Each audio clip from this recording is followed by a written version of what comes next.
ધર્મલોકમાં આપ સૌનું હૃદયપૂર્વક સ્વાગત છે। આજે આપણે એક એવી રાશિ વિશે વાત કરવા જઈ રહ્યા છીએ જેમના જીવનમાં માર્ચ 2026નો મહિનો પરિવર્તનની એક નવી લહેર લઈને આવી રહ્યો છે અને તે રાશિ છે વૃશ્ચિક। કહેવાય છે ને કે માટી કુંભારને કહે છે કે તું મને શું રોંદે છે, એક દિવસ એવો આવશે જ્યારે હું તને રોંદીશ। સમયની એક ખાસિયત છે કે તે હંમેશા બદલાય છે અને વૃશ્ચિક રાશિના જાતકો માટે આ બદલાવ ખૂબ જ સકારાત્મક રહેવાનો છે। માર્ચ 2026માં એક નહીં પણ 4 મુખ્ય ગ્રહો તમારી તરફેણમાં આવી રહ્યા છે જે તમારા જીવનના જુદા જુદા પાસાઓને પ્રભાવિત કરશે। આપણે વ્યવહારિક રીતે સમજીએ કે આ ગ્રહોની ચાલ તમારા સ્વાસ્થ્ય, શિક્ષણ, પ્રેમ અને કારકિર્દી પર કેવી અસર પાડશે। 1 માર્ચથી 25મી માર્ચ સુધી શુક્રદેવ, જેમને આપણે ધન અને વૈભવના સ્વામી માનીએ છીએ, તે તમારી રાશિથી પંચમ ભાવમાં ઉચ્ચની સ્થિતિમાં બિરાજમાન થશે। પંચમ ભાવ એટલે કે ત્રિકોણનો ભાવ, જ્યાં શુક્રનું આગમન સંતાન પક્ષ તરફથી કોઈ સારા સમાચાર લાવી શકે છે। જે વિદ્યાર્થીઓ સ્પર્ધાત્મક પરીક્ષાઓની તૈયારી કરી રહ્યા છે અથવા ઉચ્ચ શિક્ષણ મેળવવા માંગે છે, તેમના માટે આ સમય જ્ઞાનમાં વૃદ્ધિ કરનારો સાબિત થશે।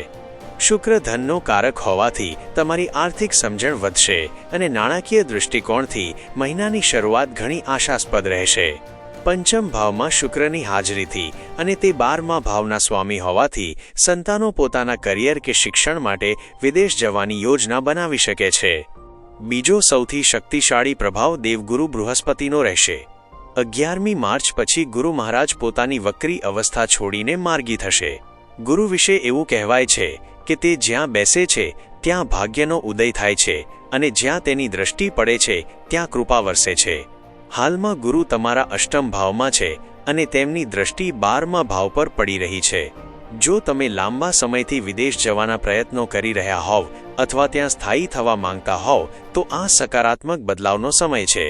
અષ્ટમ ભાવ પરિવર્તનનો છે અને ગુરુના માર્ગી થવાથી તમારા ભાગ્યના માર્ગમાં આવતા અવરોધો હવે દૂર થશે।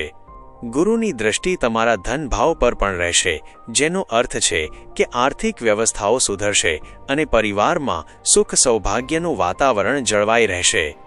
જે લોકો આધ્યાત્મિકતા, જ્યોતિષ કે ગુર વિદ્યાઓ સાથે જોડાયેલા છે તેમને આ સમયગાળામાં વિશેષ માન સન્માન અને સફળતા મળી શકે છે। ત્રીજા મુખ્ય ગ્રહ છે ગ્રહોના રાજા સૂર્યનારાયણ।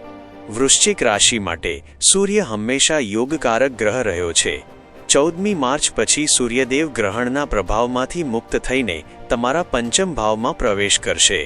સૂર્ય એટલે તેજ અને સ્પષ્ટતા। અત્યાર સુધી જો તમે માનસિક તણાવ, માથાનો દુખાવો કે કામના બોજ હેઠળ દબાયેલા અનુભવતા હતા તો હવે તમને તેમાંથી મુક્તિ મળશે।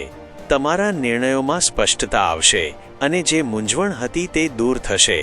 સૂર્યની દ્રષ્ટિ 11મા ભાવ એટલે કે લાભ ભાવ પર પડશે, જે તમારી મનોકામનાઓની પૂર્તિ કરવામાં મદદરૂપ થશે।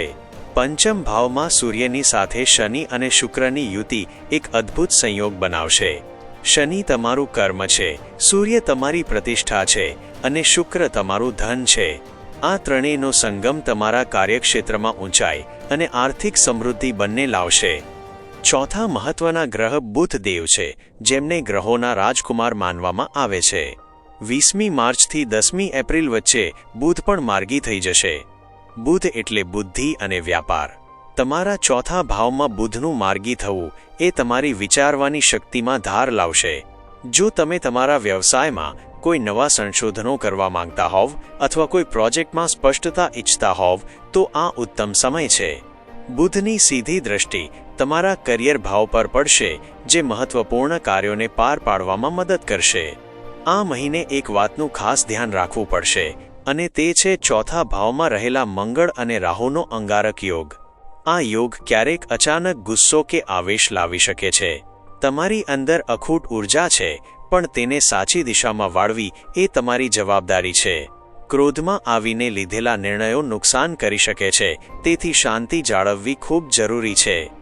તમારા સ્વાસ્થ્યની વાત કરીએ તો વૃશ્ચિક રાશિના સ્વામી મંગળ ચોથા ભાવમાં છે અને ગુરુ 8મા ભાવમાં। 11મી માર્ચ સુધી ખાસ કરીને ખાવા પીવામાં ધ્યાન રાખવું પડશે।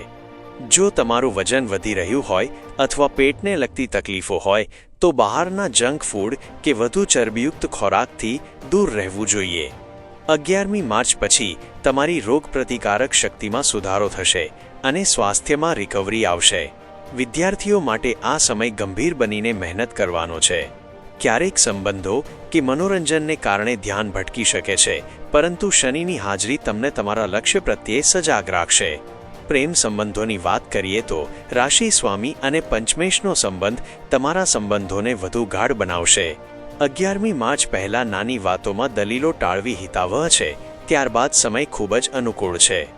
વિવાહિત જીવનમાં તમારા જીવનસાથીનો પૂરો સહયોગ મળશે. જો તમે તેમના સૂચનોને ગંભીરતાથી લેશો અને તેમને માન આપશો તો તમારો શુક્ર વધુ બળવાન બનશે, જે જીવનમાં લક્ઝરી અને આર્થિક વૃદ્ધિ લાવશે. જેમ સૂર્ય પિતાનું પ્રતીક છે અને ચંદ્રમાતાનું, તેમ પત્ની શુક્રનું પ્રતીક છે. આ તમામ સંબંધોને સન્માન આપવાથી તમારા ગ્રહો આપોઆપ શુભ ફળ આપવા લાગશે. કરિયરમાં થોડો કામનો બોજ કે જવાબદારીઓ અચાનક વધી શકે છે, પણ 14મી માર્ચ પછી તમને તમારા કામનું યોગ્ય પરિણામ અને માન સન્માન ચોક્કસ મળશે. જો તમે બેરોજગાર હોવ તો ઇન્ટરવ્યૂમાં સફળતા મળવાની પૂરી શક્યતા છે. ખાસ કરીને જે લોકો લોખંડ, મશીનરી, કપડાં, હોટેલ કે કલા સાથે જોડાયેલા વ્યવસાયમાં છે, તેમના માટે આ મહિનો શ્રેષ્ઠ સાબિત થશે. જીવનમાં જ્યારે પણ મુશ્કેલી જણાય ત્યારે હનુમાનજીની આરાધના સૌથી અચૂક ઉપાય છે. મંગળવારના દિવસે હનુમાનજીને લાલ ફૂલ અર્પણ કરવા અને હનુમાન ચાલીસાના પાઠ કરવાથી તમારા તમામ મનોરથ સિદ્ધ થશે. સૂર્યદેવને જળ ચડાવો અને ઓમ નમઃ શિવાયના જાપથી માનસિક શાંતિ મેળવો. યાદ રાખજો, લોકો ત્યાં સુધી જ હસશે જ્યાં સુધી તમે જીતી નથી જતા, અને જે દિવસે તમે સફળ થશો એ જ લોકો તમારા માટે તાળીઓ પાડશે. તેથી લોકો શું કહેશે તેની ચિંતા છોડીને તમારા લક્ષ્ય પર ધ્યાન આપો. વાસ્તવિકતામાં જીવો અને મહેનત પર ભરોસો રાખો, કારણ કે નસીબ પણ તેમને જ સાથ આપે છે જે પોતે મહેનત કરવા તૈયાર હોય છે. આશા છે કે આ માહિતી તમારા માટે માર્ગદર્શક સાબિત થશે. જો તમને આ માહિતી ગમી હોય અને અમારા દ્વારા કરવામાં આવેલો આ પ્રયાસ સાર્થક લાગ્યો હોય તો વિડીયોને લાઇક કરવાનું અને તમારી રાશિના મિત્રો સાથે શેર કરવાનું ભૂલતા નહીં. તમારી એક લાઇક અમને વધુ સારો વિષય લાવવા માટે પ્રેરણા આપે છે. જો તમે હજુ સુધી ધર્મલોક પરિવાર સાથે જોડાયા નથી તો અત્યારે જ સબસ્ક્રાઇબ બટન દબાવો અને બેલ આઇકન પર ક્લિક કરો, જેથી આવનારા તમામ મહત્વપૂર્ણ ગોચર અને આધ્યાત્મિક વિષયોની માહિતી તમને સૌથી પહેલા મળે. તમારા અભિપ્રાય અમને કોમેન્ટમાં ચોક્કસ જણાવજો. તમારો દિવસ મંગલમય રહે તેવી શુભકામનાઓ સાથે જય શ્રી રામ.